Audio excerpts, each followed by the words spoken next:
Hello everybody and welcome to my channel. Thank you for watching this. Hello everybody, my name's Gary Miller. I'm a lover of anything mechanical. Stationary engines, vintage motorcycles, vintage trucks, vintage cars and models as well, working models. And this morning we're going to talk about a project for the spring of 2023, which will involve an Eachine ET1 stationary engine, or as some people know them as Microcosm M90. This fella here. That one there. Right, okay then.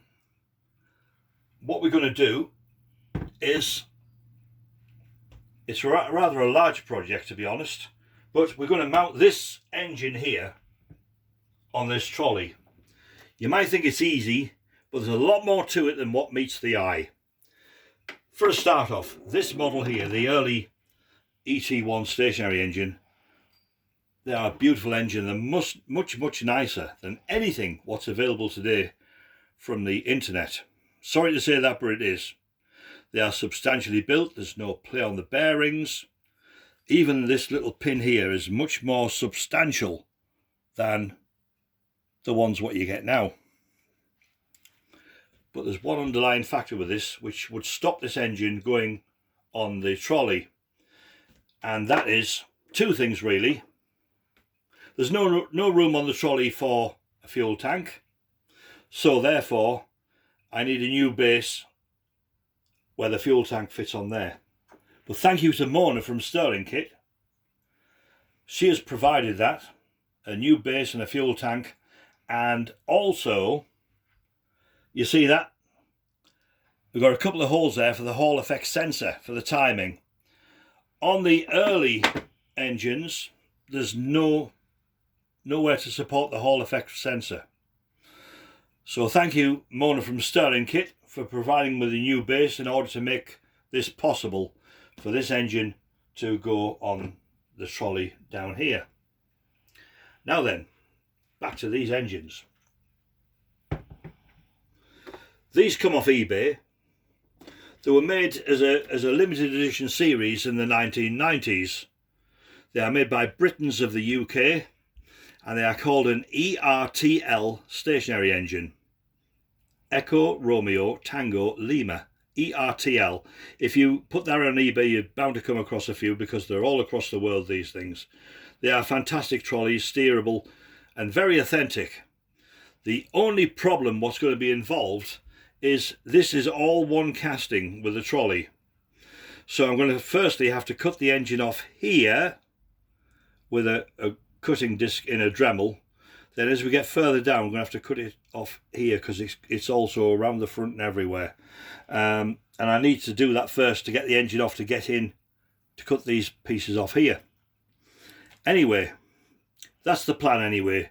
The Microcosm M90 stroke Eachine ET1 is going to go on this base here, which will all be repainted as well in nice colours. And speaking of paint, this engine here, I'm going to strip it down to every last nut and bolt, every screw, and all the silver parts are all going to be either resprayed or brush painted in either a nice deep red or a nice vintage dark green to give the engine a really authentic look, perhaps with black or red flywheels. I'm not sure what I'm going to do with it yet.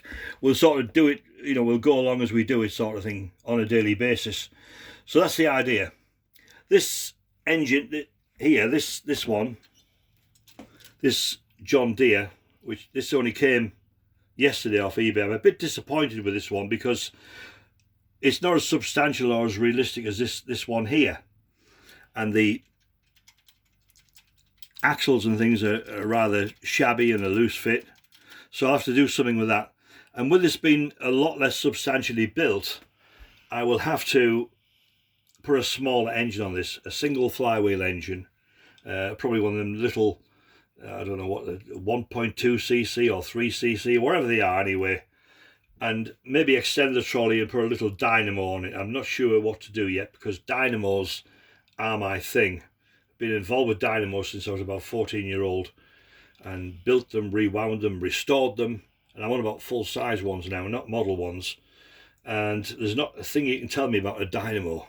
So that's what will happen with that one, a smaller engine with a dynamo on that one.